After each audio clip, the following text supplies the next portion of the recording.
9470kHz, 9470kHz. 여기는 RBS입니다. 대한민국 헌법 제3조. 대한민국의 영토는 한반도와 그 부속 도서로 한다. 북한에 있는 동포 여러분도 헌법상 대한민국 국민입니다. 혹시 지금 북한을 탈출한 분들 중에 중국 외에 태국, 라오스 등 제3국에 계시다면 대한민국을 국적으로 이야기하십시오. 대한민국, 사우스 코리아라고 이야기하십시오. 그리고 제3국에서 대한민국 대사관을 찾아가시면 됩니다. 대한민국 대사관을 찾아가세요.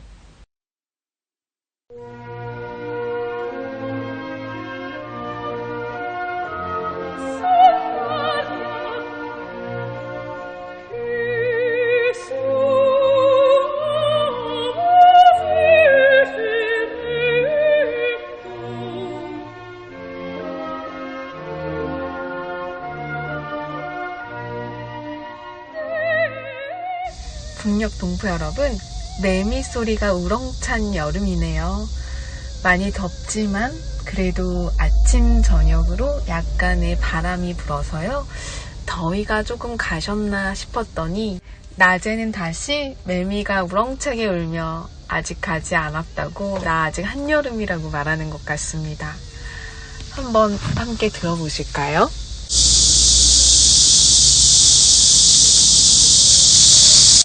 매미가 다 같이 합창을 하니까 이렇게 우렁차고 큰 소리가 나오는지 새삼 느끼게 되네요. 우리의 소원과 바램도 이렇게 우렁차게 힘차게 하나님께 전달되어서 꼭 복음통일 그리고 자유통일 이루어지는 그 날이 오기를 오늘도 소망합니다. 날씨 전해드리면서 RBS 시작합니다.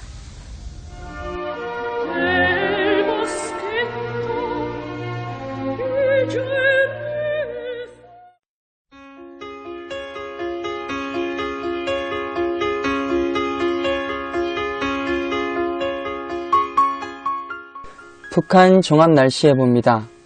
내일부터 글피까지 전 지역 대체로 흐리고 곳에 따라 비 오겠습니다. 예상 강수량 평안도, 함경도, 황해도 50에서 100mm, 많은 곳은 150mm 이상 되겠습니다. 지역별 날씨 예보입니다. 평안남도 평양, 내일 구름 많고 가끔 비 오겠습니다. 모레는 흐리고 구름 많겠습니다. 글피는 흐리고 가끔 비 오겠습니다. 최저기온 24도에서 최고기온 30도까지 오르겠습니다. 평안북도 신의주, 내일 흐리고 한때 비 오겠습니다. 모레는 흐리다가 맑아지겠습니다. 글피는 구름 많고 흐리겠습니다. 최저기온 22도에서 최고기온 31도까지 오르겠습니다. 자성, 내일 구름 많고 오후에 가끔 비 오겠습니다. 모레는 흐리고 오후에 한때 비 오겠습니다. 글피는 흐리다가 맑아지겠습니다. 최저기온 19도에서 최고기온 29도까지 오르겠습니다. 황해도 해주, 내일 흐리고 가끔 비 오겠습니다. 모레는 흐리고 글피는 흐리고 비 오겠습니다. 최저기온 24도에서 최고기온 29도까지 오르겠습니다. 개성, 내일부터 글피까지 흐리고 비 오겠습니다. 최저기온 24도에서 최고기온 29도까지 오르겠습니다. 함경남도 함흥, 내일 흐리고 비 오겠습니다. 모레는 구름 많다가 맑아지겠습니다. 글피는 구름 많고 흐리겠습니다. 최저기온 21도에서 최고기온 34도까지 오르겠습니다. 해산, 내일 흐리고 비 오겠습니다. 모레와 글피는 오전에 흐리고 오후에 맑겠습니다. 최저기온 16도에서 최고기온 28도까지 오르겠습니다. 함경북도 청진. 내일 맑다가 오후에 흐리고 비 오겠습니다. 모레는 흐리고 오전에 한때 비 오겠습니다. 글피는 맑겠습니다. 최저기온 22도에서 최고기온 29도까지 오르겠습니다. 무산. 내일 흐리고 오후에 비 오겠습니다. 모레는 흐리고 구름 많겠고 글피는 구름 많다가 오후부터 맑아지겠습니다. 최저기온 13도에서 최고기온 24도까지 오르겠습니다. 바다 날씨 예보입니다. 동해 북부 앞바다. 내일과 모레 흐리고 한때 비 오겠습니다. 글피는 구름 많겠습니다. 동해 북부 먼바다. 내일부터 글피까지 구름 많고 한때 비 오겠습니다. 파고는 앞바다 0.5에서 1.5m, 먼바다 1에서 2m 되겠습니다. 서해 북부 앞바다. 내일 구름 많고 한때 비 오겠습니다. 모레는 흐리고 오후에 비 오겠습니다. 글피는 흐리고 한때 비 오겠습니다. 서해 북부 먼바다. 내일 흐리고 한때 비 오겠습니다. 모레는 구름 많다가 글피부터 비 오겠습니다. 파고는 앞바다 0.5에서 1m, 먼바다 0.5에서 1.5m입니다. 오늘의 말씀. 구하라. 그리하면 너희에게 주실 것이요. 구하라. 그리하면 너희에게 주실 것이요. 찾으라. 그리하면 찾아낼 것이요. 찾으라. 그리하면 찾아낼 것이요. 문을 두드리라. 그리하면 너희에게 열릴 것이니. 문을 두드리라. 그리하면 너희에게 열릴 것이니. 구하라. 그리하면 너희에게 주실 것이요. 찾으라. 그리하면 찾아낼 것이요. 문을 두드리라. 그리하면 너희에게 열릴 것이니. 마태복음 7장 7절 말씀. 아멘. 이상 날씨였습니다.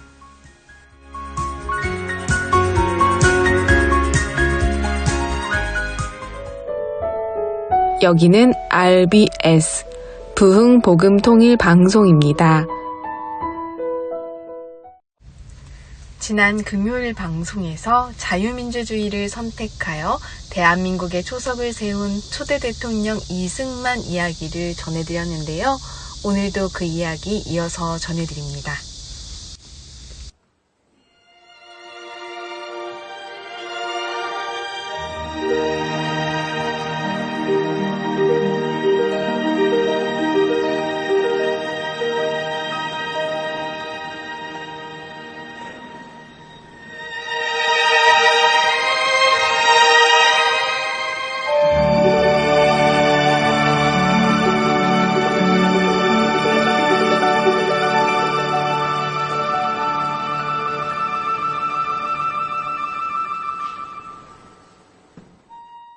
전 세계가 공산주의로 물들어가는 상황이 계속되는 가운데 이승만은 분투하여 자유민주주의를 선택하고 헌법 위에 하나님의 국가인 대한민국을 세우게 됩니다. 썩은 조선 문화를 타파하고 새롭게 대한민국이라는 나라를 건국하게 된 배경이 된 것입니다. 양반 노비 사회가 없고 모두에게 평등한 기회를 제공하며 백성들이 선거를 통하여 최초로 자유민주주의 선거로 대통령을 선출하여 세우게 됩니다. 이승만 대통령은 이후 공산주의의 위협과 세계가 공산주의 사상으로 물들어가고 있는 상황에서도 하나님의 관점에서 자유민주주의 진영 체제를 확고히 하려고 필사적인 노력을 하였습니다. 6.25 전쟁 후에 38선으로 남북이 나뉘게 되고 공산주의와 자유진영 간의 다툼과 혼란 속에서 사실상 1946년 2월 소련에 의한 북한의 공산정부가 들어섰고 1946년 6월 남한만이라도 자유진영 체제를 확고히 하기 위해 임시정부 수립을 주장하자 마치 통일을 반대한 분단의 원인을 자초한 것으로 좌익들은 비난해왔습니다. 이승만은 인간에게는 자유로워지고자 하는 본성이 있다. 그런데 공산주의는 그 인간의 기본적이고 원초적인 본성, 신이 인간에게 준 고귀한 자유를 박탈하기 때문에 결국은 멸망할 수밖에 없다. 라고 하였으며, 말로만 들으면 평등사회를 외치는 것 같은 공산주의가 세상에서 가장 아름다운 사상이라고 느낄 수도 있어 보이지만, 많은 지식인도 그래서 호의적이었으나 그 위험한 실체를 꿰뚫어보고 외로운 싸움을 했습니다. 그리고 공산주의의 멸망을 예언하기도 했죠. 우리가 비록 약소국이고 이제 갓 식민지에서 해방됐지만 국민을 보호하고 나라를 발전시키기 위해 공산주의를 반대해야 한다. 해방 후 세력을 만든 공산주의자들이 선점해 나가자 이를 경계하며 자유민주주의와 공산주의는 절대 공존할 수 없다며 좌우 합작 정부를 원하는 미국에 한치도 물러서지 않았습니다. 이승만은 전쟁광이라고 비난을 받았고 집 밖으로 못 나오게 되는 등 암살의 위협도 당했습니다. 이승만은 수많은 논설을 작성했는데 그 중에 공산주의 실패를 이미 예언한 바 있습니다. 당시 태평양 잡지에 공산주의의 멸망을 5가지 이유로 예언했습니다. 공산주의 실패를 이미 1923년에 예언. 공산주의는 실패한다. 다음과 같은 5가지 이유 때문이다. 첫째, 재산을 나누면 근로 의욕이 꺾인다. 둘째, 기업가를 없애면 혁신이 이루어지지 못한다. 셋째, 지식인을 없애면 모든 사람이 우매해진다. 넷째, 종교를 없애면 도덕이 타락한다. 다섯째, 소련을 조국으로 믿으면 배반당한다. 공산화된 나라 44개국이 붉게 물들 정도로 당시 세계는 공산주의에 우호적이었으며 미군 정청에서 8,000명을 대상으로 여론조사를 한 결과 70%가 사회주의를 찬성, 7%만이 자유민주주의 정부가 들어선 것을 찬성했는데요. 이것 자체가 기적이었습니다. 그러나 남한에서 공산주의자들의 반란과 폭동이 자주 일어나고 국회의원 중엔 공산당에 협조한 국회 프락치 사건으로 반민특위가 해체되고 친일파 청산보다 공산 세력의 반란을 먼저 진압하지 않으면 대한민국은 망한다라고 할 정도였습니다. 일사후퇴 직후 유엔군의 일본군의 편입을 반대했으며 평화선이라고도 불리우는 이승만 라인을 선포했습니다. 1954년 1월 평화선 선포 2주년 때 독도에 한국명 표지석을 세우기도 했죠. 좌익들은 이런 이승만에게 계속 친일파라는 오명을 씌우기 위해 거짓으로 선동을 하였습니다. 6.25 발발 시 이승만의 리더십과 통치의 지혜를 볼 수가 있었는데요. 관련된 내용을 한국의 어느 출판사의 책에 있는 내용으로 함께 전달해 드립니다.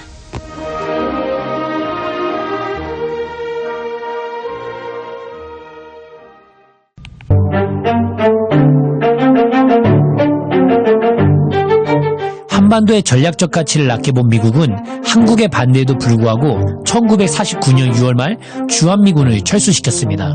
그리고 1950년 1월 에치슨 미국 국무장관은 미국의 극동방위선에서 한국을 제외한다는 에치스 라인을 발표했습니다. 기회를 노리고 있던 김일성은 스탈린에게 남한 침략을 승인받고 막대한 무기까지 지원받았습니다. 그리고 스탈린은 유능한 작전 전문가들을 북한에 보내 전쟁 시작 2일 만에 서울을 점령하고 한 달 만에 남한을 완전히 점령한다는 계획을 세웠습니다. 또 미국이 참전하는 돌발 사태를 대비해서 중국의 마오쩌둥이 동참하도록 설득했습니다. 그렇게 한국 현대사의 가장 큰 비극이라고 할 수 있는 6.25 전쟁이 시작됐습니다. 1950년 6월 25일 일요일 새벽 압도적인 군사력을 가진 북한 공산군은 기습적으로 남한을 침략했습니다. 그리고 4일 만에 국군의 절반가량인 4만 4천여 명이 죽고 수도 서울이 함락됐습니다. 남북한 민간인과 군인의 사망, 부상, 실종을 모두 합치면 500만 명에 가까운 희생자들이 발생하게 됩니다. 사실 대한민국은 누가 봐도 이 전쟁에서 질 수밖에 없는 상황이었습니다. 그런데 어떻게 망하지 않고 기적적으로 살아남았을까요? 첫째, 트루먼 대통령이 신속하게 미국 참전 결정을 내렸기 때문입니다. 공산주의 확산을 막기 위한 트루먼 독트린 선포가 큰 영향을 끼쳤고 미국 정치계에 영향력을 컸던 해리스 목사나 빌리그레암 목사 덕분이기도 합니다. 그들은 한국에는 기독교인들이 많으며 그들을 내버려두면 안 됩니다. 반드시 이 전쟁을 막아야 합니다라고 강조했습니다. 그리고 기독교인이었던 트루먼 대통령이 이 조언을 받아들였던 것입니다. 둘째, 유엔의 참전입니다. 이승만 대통령이 우리나라를 유엔에 등록시켜 놓았기 때문에 도움을 받을 수 있었습니다. 우리나라를 돕기 위해 67개국의 전폭적인 지원이 이루어졌는데 세계전쟁 역사상 한 국가를 위해 67개국이 참전한 사례는 찾아볼 수 없습니다. 이렇게 미국과 유엔 연합군의 도움이 6.25 전쟁에서 대한민국이 살아남을 수 있었던 결정적인 역할을 한 것입니다. 북한이 남한에 침공하자 이승만 대통령은 트루먼 대통령에게 무기와 탱크를 지원해달라고 요청했고 바로 도쿄에 있던 메가더 장군에게 전화를 걸었습니다. 새벽 1시에 전화를 받은 전속 부관은 잠든 메가더 장군을 깨울 수 없다고 하자 이승만은 한국에 있는 미국 시민이 한 사람씩 죽어갈 터이니 장군을 잘 재우시오 라며 화를 냈다고 합니다. 잠에서 깬 메가더 장군이 전화를 받자 이승만은 오늘 이 사태가 벌어진 것은 누구의 책임이오? 우리가 여러 차례 경고하지 않았소. 어서 한국을 도우시오 라며 항의했습니다. 메가더 장군은 즉시 전투기와 곡사포, 바주카포 등을 긴급 지원해 주었습니다. 그렇게 미국은 공식적으로 이제 각하의 전쟁이 아니라 우리의 전쟁이다라고 선포했고 유엔에서도 한국 지원이 결의되었습니다. 북한이 무섭게 서울까지 진격하는 바람에 이승만 대통령은 어쩔 수 없이 서울을 빠져나갔습니다. 이승만은 조금이라도 서울 가까운 곳에 있으려고 했지만 대통령이 죽으면 그동안 힘써세운 자유민주주의 대한민국은 모든 것이 물거품 되기에 대전을 거쳐 부산까지 내려가게 되었습니다. 북한은 3일 만에 서울을 점령했고 40일 만에 낙동강까지 밀고 내려왔습니다. 미국 대사는 이승만에게 임시정부를 제주도로 옮길 것을 권유했습니다. 하지만 이승만은 총을 꺼내들며 만약 공산군에게 포위당한다면 이 총으로 자결할 것이요. 정부를 한반도 밖으로 옮길 생각은 조금도 없소. 결코 도망치지 않을 것이요 하며 끝까지 한반도에 남아 전쟁을 치렀습니다. 막다른 골목에 있던 우리 민족에게 메가더 장군은 5,000분의 1 확률인 인천 상륙작전을 실행했습니다. 먼저 학도병들로 구성된 부대를 장사리로 보내어 북한군의 관심을 쏠리게 한 후 연합군은 인천 상륙작전을 펼쳤습니다. 선발대가 인천 앞바다 등대를 점령해 불빛을 밝혔고 북한군의 보급로를 끊어 서울을 탈환하는데 성공했습니다. 미국은 38선까지만 되찾고 전쟁을 끝내길 원했지만 이승만은 이대로 북진하여 통일할 것을 강력히 주장했습니다. 한국군은 북으로 올라가기 시작했고 10월 19일 평양을 점령했습니다. 그리고 10월 30일 평양에 도착한 이승만은 10만 군중 앞에 서서 늦게 와서 미안하다며 우리는 통일을 해야 한다고 연설했습니다. 그렇게 두만강과 압록강까지 진격하여 통일을 눈앞에 둔 한국군 앞에 중공군이 새까맣게 밀려오기 시작했습니다. 엄청난 사람 수를 내세워 밀고 내려오는 중공군을 피해 한국군은 다시 38선까지 내려올 수밖에 없었고 전쟁은 38선에서 잠시 멈추게 되었습니다. 6.25 전쟁은 미국까지 영향을 끼쳤습니다. 전쟁이 장기화되면서 미군이 178만여 명이 동원됐는데 그중에 5만 명이 넘게 죽고 10만 명이 넘게 다쳤습니다. 또 엄청난 달러를 한국에 쏟아붓고 있으니 미국 경제는 힘들어졌습니다. 미국 대선에서 한국 전쟁을 막겠다는 공약을 내세운 아이젠하워가 당선되고 아이젠하워는 결국 휴전이라는 방법을 선택했습니다. 하지만 이승만은 반대했고 아이젠하워는 말을 듣지 않는 이승만을 암살할 작전까지 세웠지만 실패하고 맙니다. 휴전협정의 마지막 단계에서 포로교환 절차가 남아있었습니다. 포로교환의 국제 원칙은 휴전 이후에는 각자의 고향으로 가는 것이 원칙이었습니다. 하지만 남한에 잡혀있던 북한군 포로들은 북으로 돌아가지 않겠다고 선포했습니다. 그들은 자유민주주의를 지켜보면서 고향은 북한이지만 나는 안 돌아간다. 공산주의가 싫다. 나는 자유대안에 기순하겠다는 의사를 밝혔던 것입니다. 그 숫자가 무려 3만여 명이나 됐습니다. 그러나 아이젠하워는 북한군들을 무조건 북으로 돌려보내려고 했습니다. 이승만이 이들을 돌려보내면 반동분자로 다 죽을 것이 뻔하기에 절대로 그럴 수 없었습니다. 그래서 헌병대에 수단과 방법을 가리지 말고 방공포로들을 미국의 손에서 구출하라고 명령했습니다. 미국인들에게 총은 쏘지 않고 다양하고 기발한 방법으로 방공포로 3만여 명을 구출하는데 성공했습니다. 이 사건으로 전 세계가 발칵 뒤집혔습니다. 화가 난 아이젠하워는 두 번째로 이승만 암살 계획을 세웠지만 이미 국민의 절대적 지지를 받고 있는 그를 제거할 수는 없었습니다. 미국은 이승만이라는 또 다른 적을 만났다고 여겼고 어쩔 수 없이 우리는 한국으로부터 절대 퇴장하지 않는다. 공산주의자들이 한국을 차지하도록 결코 방치해서는 안 된다. 이승만의 불굴의 의지를 미국은 끝까지 지원한다고 발표하게 됩니다. 미국 기업가들과 기독인들은 갈채를 보냈습니다. 상원의원 몇 명은 이승만 봐라, 저렇게 끝까지 싸워야지, 미국이 언제부터 겁쟁이처럼 공산당 무섭다고 도망치느냐, 이렇게 말하며 이승만을 지지했습니다. 또 여론은 저 조그만 나라 대통령이 대단하다, 자기 민족을 살리려고 미국하고도 맞짱 뜨는구나 하며 이승만을 긍정적으로 평가했습니다. 이승만은 용감한 한국인은 싸우다가 죽을지언정 공산당에게 무릎 꿇지 않는다고 했고, 아이젠하워는 이승만의 방공포로 석방 때문에 정치 인생 최대의 위기를 맞았다고 하였습니다. 아이젠하워는 로버트슨 국무부 장관을 특사로 보내 휴전협정 맺는 것을 방해하지만 않는다면 이승만 대통령이 원하는 것은 다 해주겠다고 했습니다. 그리고 이승만은 휴전협정 체결 조건으로 3가지 약속을 받아냈습니다. 첫째, 한미상호방위조약입니다. 이것은 미국과 맺은 군사동맹입니다. 미군을 최전방에 배치하여 북한이 남침할 수 있는 24개 기목을 지키게 했습니다. 이 조약 덕분에 지금까지 북한이 다시 남침하지도 그 어떤 나라도 우리나라를 쉽게 여기지 못하는 것입니다. 5,000년 역사 동안 997번의 전쟁이 있었던 나라, 평균 5년에 한 번꼴로 전쟁이 있었던 나라에 60년 이상 평화가 찾아온 것입니다. 둘째, 한국이 잘 살도록 돕는 것입니다. 미국은 한국에 엄청난 경제 지원을 했고 각종 기술까지 무료로 제공하였습니다. 셋째, 우리 국군의 대폭 증강과 현대화를 위한 원조입니다. 이승만은 이렇게 미국의 약속을 받아낸 후 휴전을 진행했습니다. 이승만은 이 조약으로 자자손손 번영을 이룰 것이라고 선언하며 북한 동포들이여 실망하지 마시오, 절대 잃지 않소 라는 성명도 함께 발표했습니다. 한미상호방위조약은 인류 역사에 없던 우리나라의 일방적으로 유리한 동맹이었습니다. 이것은 이승만의 탁월한 외교력으로 인한 업적입니다. 이 조약으로 우리나라는 전쟁 없이 경제, 군사, 정치, 문화 등 모든 면에서 전례 없는 발전을 이룰 수 있었습니다. 지금은 한국 근현대사 바로 알기 시간입니다. 한국 역사를 전해드립니다. 이번 시간은 조선에 온 선교사 두 번째 이야기로 조선에 없던 새로운 교육으로 자유를 선포하고 조선 백성을 계몽한 선교사들의 사역을 소개하겠습니다. 조선의 자유를 위해 세워진 배제학당을 통해 실제로 조선의 자유를 위해 헌신한 수많은 사람이 배출되었습니다. 그중 한 사람이 대한민국의 건국 대통령 이승만 박사입니다. 그는 1895년 4월 5일 배제학당에 입학해서 자유와 민주주의의 놀라운 가치를 깨달으며 대한민국 건국 대통령이 되었죠. 같은 해 배제학당의 교사진으로 합류한 서재필 박사는 자신이 미국에서 보고 느낀 자유와 민주주의를 배제학당 학생들에게 전달했죠.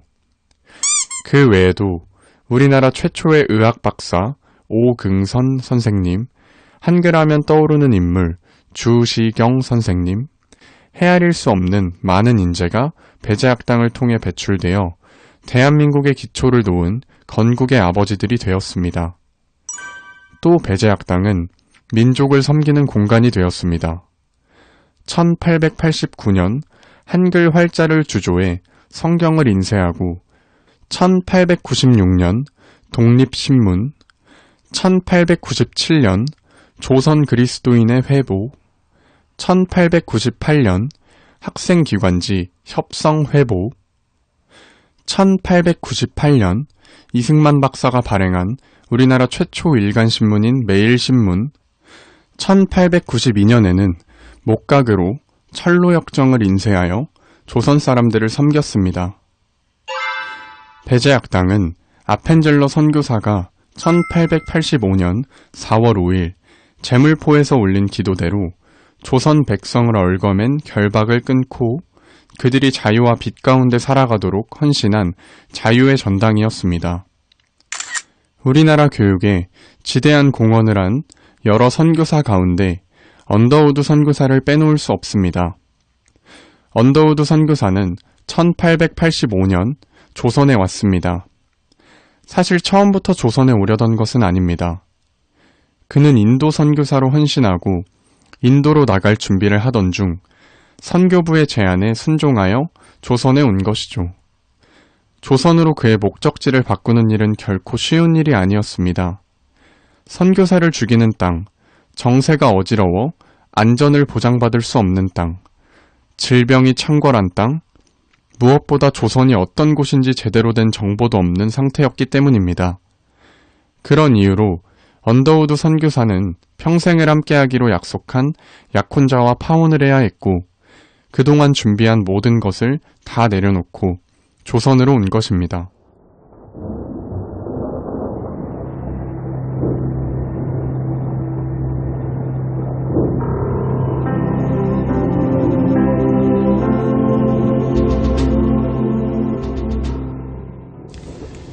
북녘동포 여러분, 이승만 대통령이 간절히 원했던 우리 북녘의 동포들과의 통일.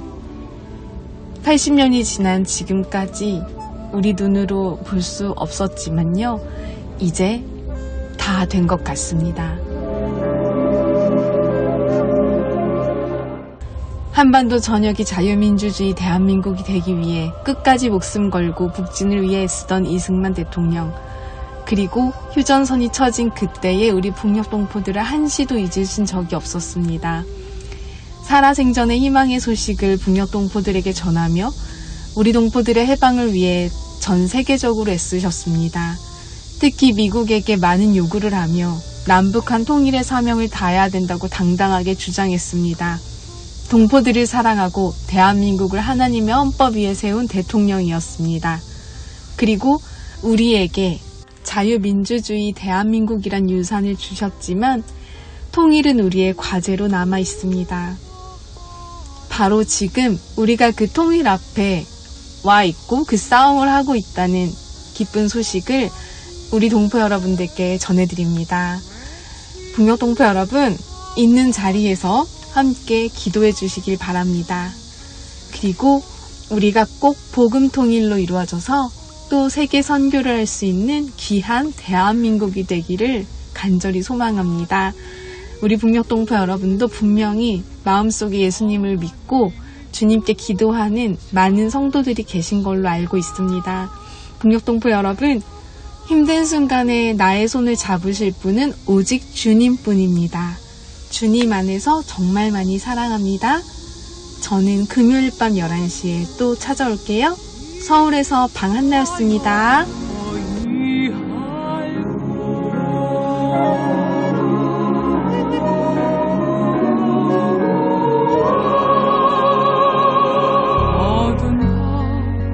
마음에 잠겨 역사의 어둠 짙었을 때에 계명서 동쪽에 밝아 이 나라 여명이